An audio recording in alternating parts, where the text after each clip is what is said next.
papa. Asante Kotoko share. Abuja pensa me jam. Richard Pepe shall raise the fella man. Me kofa Kofi Tompuo asem ade brɛw. I catch us Kofi Tompuo no.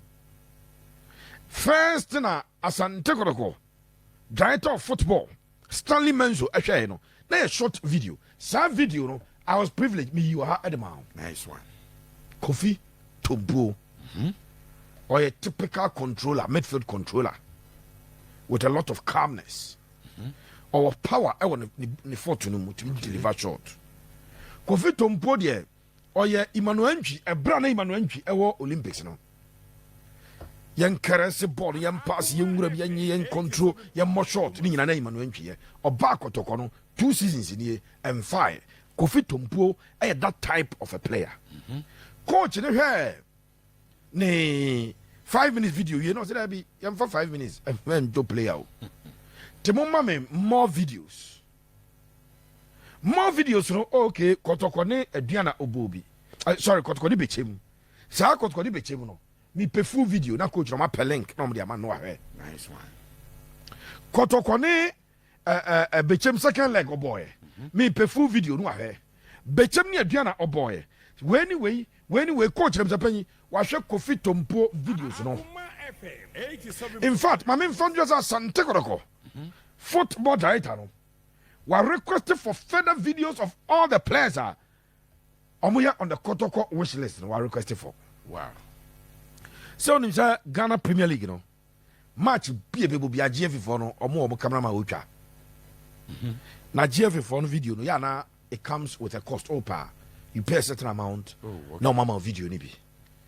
Coach no instructor Asante Kotoko company for say play beer or on the Kotoko wish list. To say H Dogley. To say Kofi Tompuo. For branching videos no more. Ebra mempe 3 videos, mempe 4. At least only between 10 and 15 videos are. No study, no about out with the conclusion. Say we your project here you know with my boy. Where there? Oshana as a any move on match a subi or shiny, but match a nini one or a very poor. It's really yam penal. Yam for we no more disancomono. It's a coach that requested for videos. And my catch as a coach, you know. Why an assessment of Kofi Tompuo awi and one green light, Sir Kotoko, and go ahead. Wow. No many Kofi Tompuo edumano. And they may be more exclusive from Bechem United Asante Kotoko. No match Kotoko, I about commit my no many Kofi Tompuo. I was your place of a jump. The original fella man, Pepe Suarez. And to a branch that did Kofi Tompuo no. Me program our Bechem United no. And penny for more Bechem or more our figure our mutrim how much they want to sell the boy. Okay. Or more figure our mutrim. I was your figure our mutrim no. I had $200,000 US. Hey. $200,000. Amoton, so obi di free Kenya ba, obi di free Zambia ba, obi di free Saskatchewan ba, obi kwa Bebetuana no kofa ba, omo di amoton mo player no. And omo sika, omo minimum expectation, ay $200,000 US. I'm just example. Richard Pepe Suarez the fella man. But obi ani say crime, obi ani sika $200,000 ah. Ye di top player wo ma. Makato se born nye. Kofi Tompuo ni say no. Na no scenario na me create man no. Say nke bia Ibrahim Mahama. Wono na achi ye ne dia. Na nko say kwa me despite. Wakwati wi amoase FC. Na ai chada. I'm so free still region baby. Na sky or the toto tiger goofy na nko the top player. Na sikafo no okroma na ye ball. Etika Kofi Tompuo no. Bi omo so mo pe 200 na nka Ibrahim Mahama be offer 500,000. Oko ya na kotko the 700 ko. Na togba for the 900 ubanwa na duru $1 million obi aton. Wow. Na ye ball na ye ball. Ye ye tonte. Agudie ni edie. Be a very fine. Asante Kotoko abujapanyin komo amadi MP abonte na mede ma wi. Kotoko I'm making enquiries. Who's a top player? Ya na nya ufiti anu atro krata de ko abujapanyin. Ye wo player no, you know some people closer to the club. You know some people but manya grapevine information free more. Etu usisi sa for so a. Eno na Kotoko for $200,000 no. Abujapanyin Asante Kotoko director of football was sanctioned Kotoko ebe to me at a bit of $50,000 at the Bechem. $50,000. That is almost 600,000 Ghana cedis. $50,000. Yeah, Nyeska born is getting Diana Gawinska because we $50,000 of Japan. Oh, there be Nyeska. Now, in the Atiano, Sauto, Kofi Tompuo, $50,000, $100,000. Now, the South Africa club B penna. No one is out on 100,000 or more than 200 miles. Yeah. But I say 100 transfer, 2 billion. Over checking less than $20,000. What is 200,000 cities? Less than $20,000. Yeah, we are home of Bose. Eti Kotoko, director of football, was sanctioned $50,000 to be paid in installments for Kofi Tompuo. But Bechem ever rejected on arrival. Say Kotoko bid Nikudra. Bechem ever rejected outright. Ooh. Outright. I have told you something about Japan. Me say born here, born Kroman, your boss is in New Year. Play a beer, a deal, a abontain. Yes. I'm far. I'm far. No more consider Kotoko as somebody on Tiakas here. And I say play on the near club at Okoba Africa. Yeah. No, this is because of the African campaign. If I join them near Konya Yadia, a beer mania deal, Aqua abontain. Eti parameters near the top player machiro wano. Play a beer with Japan, Team B or Rwanda epeno. Team B or Tanzania epeno. South Africa, Egypt, Tunisia, Algeria, Morocco. Okay, can you have African continent dano? Team B or one of a player, Wasani or Ghana Premier League. Fortunately, it's a Ghana Premier League player, Team B to win a player. Yeah.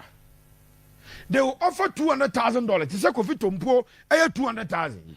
Now, if you have a dooms a club be 200,000 Okroma, and the Kofi Tompuo to a Tiama Bechem, if you just do one of a relegation, on your scan to salaries. Sanya Bonnet, a mobile power. And Kotoko added an offer of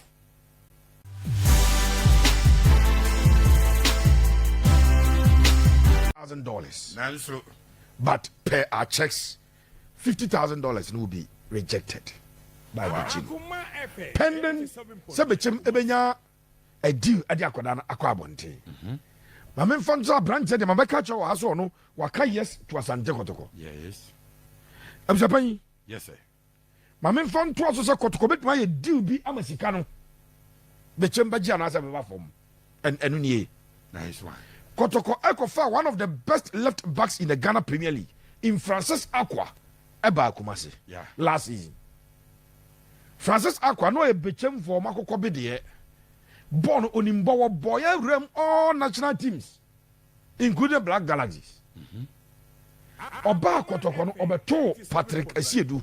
Patrick no form ne kurano no. Enya form ketwa. Yeah. And Francis Acquah has been reduced to the bench. In fact, a good time be a bench because Kotoko. I was 3 left backs. Joseph Amoa no so. Yana Joseph Amoa Krano, I bought ahead of him. Yeah. Bechem Fonya, on Bejo Francis Acquah back. We hear exclusive information. Nice one. Sir Kotoko for evaluation Francis Acquah still going forward. On your part of Kotoko's first team, baby. Ahaniam and Tias, you will almost your cancel. Oh, fun, not in a negotiation table. No, I catch a Bechem, Francis Acquah near Beton. Most of value will play on $200,000. Yeah, Francis Acquah value $350,000. But I am wenty. More than for 20,000 canon. Near Fabaji Kofi Tompuo. Who was a Bechem for almost a Quaba. No more meeting. And no more exclusive. Mamma for mom. I was surprised. The original fella man, Richardo Pepe. Asante Kotoko, assistant coach, youth team coach, Hamza Obey Muhammad. And I'm catching you in bread. Hamza Obey Muhammad, I Asante Kotoko. I'm a fan as second assistant. Zito time. No? Now Zito first assistant, Prince Yawusu. And Hamza Bay second assistant. With the responsibility, say, you've teamed the uncle Wajuma. Now Hamza Bay and Waya Juma, I'm not some paying for any. Koroko you've team Hamza Bay and requesting for bio data, bio. Or shall we not be at 19, 20, 18 or the age when you've team? A two kaya, ball division 3 last 2 seasons je nu no last season de no Hamza a different recruitment ya Kotoko enya 14 15 14 omo ne de omo ye third division U system no Kotoko change direction the IMC ni obi Hamza the contract engui contract osama Kotoko engui ye Okay. ani ensake no but direction say Kotoko no ye kosei ti Hamza no ye part of Newman ase na ni so bring kakra on share de hunu so yie metma confirm the amount was last season